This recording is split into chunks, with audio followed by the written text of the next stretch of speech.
한 주 동안 전 세계에서 발생한 별난 일들 총정리해보는 시간입니다. 월드 톡톡 이현웅 아나운서와 함께합니다. 어서 오세요. 안녕하십니까, 이현웅입니다. 설 연휴는 잘 보내셨습니까? 잘 보냈습니다. 뭐 하면서 보내셨어요? 떡국도 먹었고요. 그리고 제 친구가 있는 춘천에 가가지고 네, 좀 여유롭게 보내다 왔습니다. 좋았겠네요. 싱글만 누릴 수 있는 특권이랄까요? 맞아요. 저도 결혼을 주변에 한 분들 혹은 한 네. 친구들을 보면 명절이 또 하나의 스트레스가 되는 모습을 바로 옆에서 보니까 혼자가 좋다. 스트레스라고까지 표현하긴 좀 그래도 신경 쓸 일이 좀 많아지죠. 그렇죠. 특히나 주변에 이제 있는 여자친구들이 네. 이제 처음으로 명절을 맞이하는 세대인 경우에 약간 신경을 많이 쓰더라고요. 맞아요. 신경 쓰이는 일도 많고 이제 어르신들을 뵙는 자리니까 그렇죠. 이렇게 행동하는 게 맞나 틀리나 이걸 가지고 저도 머릿속으로 예전에 고민을 많이 했던 그런 기억이 떠오릅니다. 그래도 다들 아마 행복하고 그래도 좋게 명절 보내고 오셨으리라고 믿습니다. 네. 명절 증후군 해소는 월드톡톡과 함께 개인기라도 하나 해야 될 것 같은 느낌이지만 제가 생각이 나면 중간중간 한번 넣어보겠습니다. 알겠습니다. 자, 오늘 그러면 어떤 소식들 준비하셨어요? 혹시 이번 주 일요일이 좀 특별한 날이라는 거 알고 계신가요? 생일이에요? 제 생일이요? 11월 18일입니다. 또 이렇게 홍보를 하는군요. 네. 이번 주 일요일이요? 잘 모르겠는데요? 이번 주 일요일이 2020년 2월 2일. 그러니까 숫자로 하면 2020 0202가 되죠. 앞뒤가 대칭되는 날짜예요. 그러네요. 앞뒤가 대칭되는 날짜예요. 앞뒤가 대칭되는 날짜예요. 하지 마세요. 2020. 네. 특정 광고랑 상관없죠? 전혀 없죠. 그럼요. 예, 월드톡톡 내용과 관련이 있는. 네. 이 앞뒤가 대칭되는 자꾸 그 노래가 떠오르네요. 네, 같이 해볼까요? 괜찮습니다. 똑같진 않고요. 앞뒤가 대칭되는 날짜예요. 자꾸 그 노래가 맴돌 것 같아요. 네. 근데 이런 숫자에 굉장히 의미 두는 분들 있잖아요. 그런 분들한테는 또 굉장히 특별한 날이 될 수도 있을 것 같아요. 그렇죠. 아마 우리나라에도 저도 이런 숫자에 좀 관심을 많이 갖고 있고요. 우리나라에도 많으시겠지만 월드톡톡이니까요. 중국 이야기를 한번 해볼게요. 네. 많은 중국인들이 이 날을 기릴로 여긴다고 하는데요. 날짜 자체도 특별하지만 왜 가끔 숫자 2 같은 경우는 이렇게 알파벳 S자랑 옆에 붙이거나 아니면 숫자 2를 이렇게 거꾸로 그 거울을 이렇게 딱 사이에 뒀다고 생각하면 이렇게 하트 모양이 되거든요. 그러니까는 숫자 2 그리고 이거를 뒤집어서 이렇게 그렇죠. 하면 하트 모양이 될 수도 있죠. 맞습니다. 그렇게 표현을 하는 경우도 많다 보니까 많은 커플들이 이 날짜에 결혼식을 잡거나 혼인신고를 하고 싶어 하고 있어요. 그러다 보니까 일종의 소동이 좀 빚어지고 있다고 합니다. 중국에서? 네. 어떤 소동이요? 결혼식이야 그 날짜에 열면 그만이지만 혼인신고서에 그 날짜를 영원히 기재하고 싶은 커플들도 많다는데요. 문제는요. 일요일이잖아요. 네. 관공서가 문을 닫죠. 그러네요. 그러면 혼인신고를 못하는 거 아닌가요? 그날? 우리나라 같은 경우도 그 전에 당겨서 하거나 그렇죠. 그 뒤로 미뤄서 하잖아요. 네. 원칙적으로는 그런데요. 꼭 그날이어야 한다는 목소리가 굉장히 많다고 합니다. 인터넷에 청원이 올라왔다 그래요. 네. 그러다 보니까 시안, 정저우, 선전, 항저우, 칭다오 등 굉장히 많은 지역에서 그날 담당 관공서의 문을 열어서 혼인신고를 받겠다고 나섰습니다.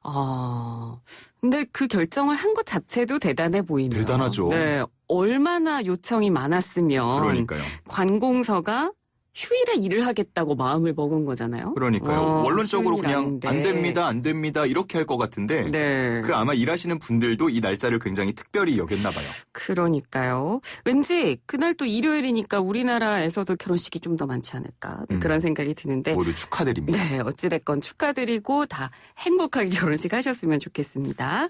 자, 다음 소식으로 넘어가 보죠. 네, 이번에는 미국으로 가볼게요. 트럼프 대통령이 추진해서 얼마 전에 창설된 미국 우주군이 있어요. 근데 이 우주군이 지난 17일에 군복을 공개했는데요. 얼룩무늬 위장무늬에 가슴에는 US 스페이스 포스라고 자수가 박혀 있고요. 왼팔에는 성조기가 붙어 있습니다. 네. 근데 이 사진이 공개되자 논란이 일었습니다. 그 사진에 대한 논란을 들어보기 전에 먼저 미국에 우주군이 있다는 얘기는 저도 처음 들었거든요. 네, 얼마 안 됐어요. 지난해 12월 20일에 트럼프 대통령이 서명을 하면서 이제 창설이 된 건데요. 네. 공군에서 분리가 됐습니다. 그래서 이제는 미국이 육군, 해군, 공군, 해병대, 해안경비대, 그리고 우주군 이렇게 6개의 군대가 생겼고요. 이번에 창설된 게 1947년 공군 창설 후에 72년 만에 새로 만들어진 군대라고 합니다. 네. 그런 게 바로 미국 우주군인 거고요. 근데 무슨 논란이 이번에 있었던 건가요? 제가 앞서서 잠시 설명을 드렸는데 혹시 좀 뭔가 이상하다고 못 느끼셨나요? 저 이거 좀 이상했어요. 우주군인데 위장이 왜 필요하지? 그렇죠. 네. 바로 네티즌들이 지적하는 것도 그 부분입니다. 그러니까 우주군임을 나타내는 자수라던가 패치 같은 것들은 이해가 되지만 왜 육군이나 공군에서 사용하고 있는 얼룩무늬 위장복을 그대로 채택했냐. 얼룩무늬가 우주에서 왜 필요하냐.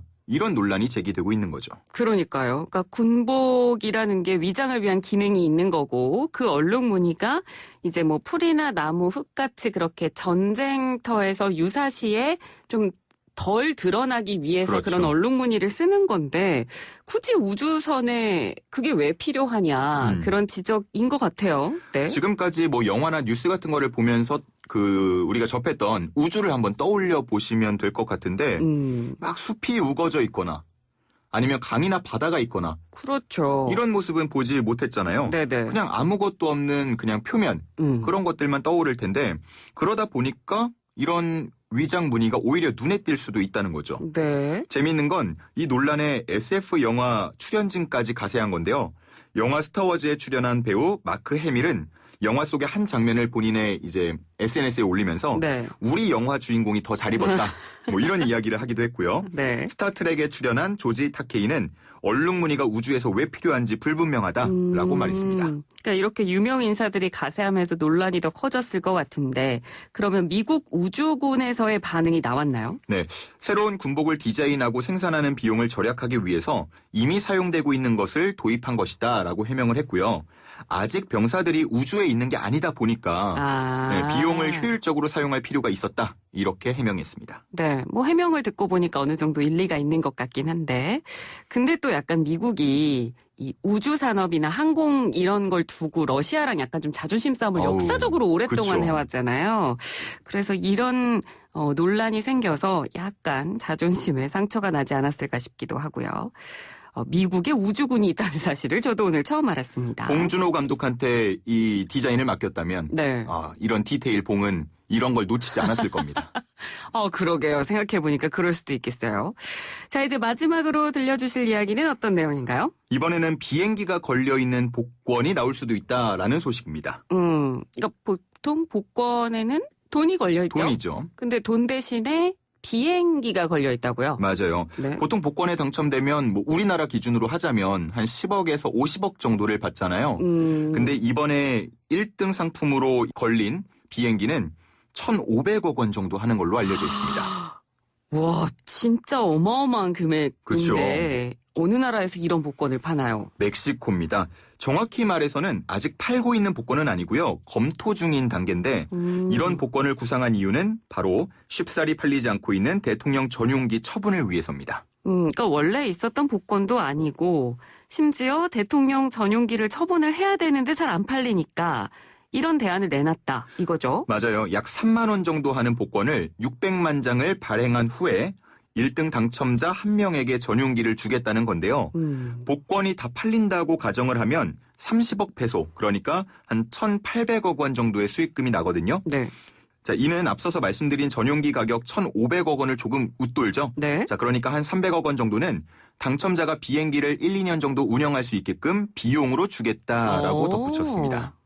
솔깃한데요. 저는 처음에는 그래도 복권은 현금으로 받는 게 당첨금을 받는 게 좋을 것 같은데 비행기가 걸려있으면 좋을까 싶었는데 비행기 가격도 있고 그리고 나머지 금액을 당첨자가 비행기를 유지하는 데 쓰는 비용으로 그렇죠. 또 준다고 하니까 약간 솔깃하긴 합니다. 근데 왜 대통령 전용기를 처분을 하려고 하는 건가요? 이게 기종이 보잉 787 드림라이너라고 해서요. 아마 광고에서 보신 분들도 꽤 계실 것 같아요. 네. 우리나라 항공사들도 최근에 들여오면서 꿈의 여객기라는 문구를 쓰면서 홍보했던 최신형이거든요. 내부가 정말 어마어마하게 꾸며져 있죠.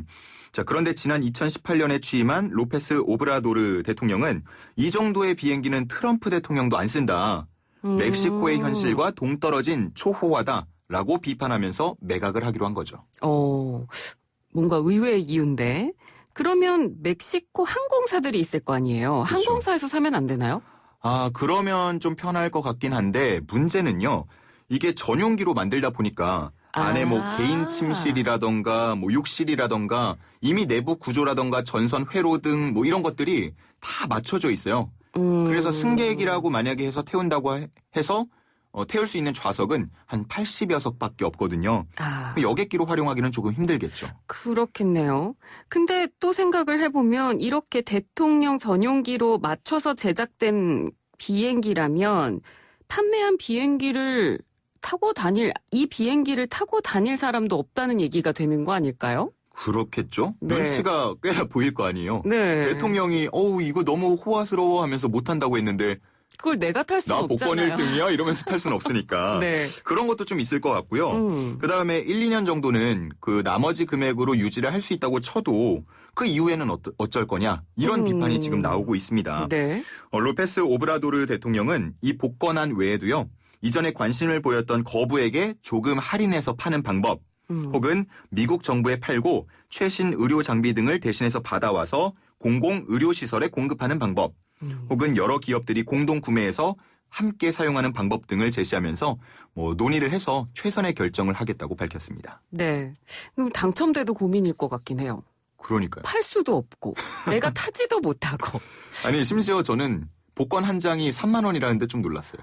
그러니까 3만 원이면 600만 분의 1에 3만 원. 네. 저는 안 합니다. 원래 복권이라는 게 그렇죠 뭐. 네. 저는 그냥 우리나라 로로 할래요. 로로. 근데 어떻게 진행될지 궁금하네요. 과연 이 비행기를 어떻게 처분하게 될지. 네, 추가 소식이 혹시나 나오면 다음에 또 전해드리도록 하겠습니다. 네, 알겠습니다. 자, 이렇게 준비해 오신 소식 다 들어봤고요. 자, 이제 노래 한 곡 들어보죠. 네, 처음에 전해드린 소식이 2020년 2월 2일 이 숫자의 의미를 부여한 것에서 비롯된 내용이었잖아요. 또 숫자 2와 관련한 팝송을 한 곡 준비했습니다. 테일러 스위프트의 22라는 곡인데요. 22살이 가장 좋았다라는 테일러 스위프트의 스토리를 담은 곡입니다. 알겠습니다. 그럼 테일러 스위프트의 22 들으면서 이현욱 아나운서와는 인사 나누죠. 고맙습니다. 감사합니다. And make fun of our exes. It feels like a perfect night for breakfast at midnight.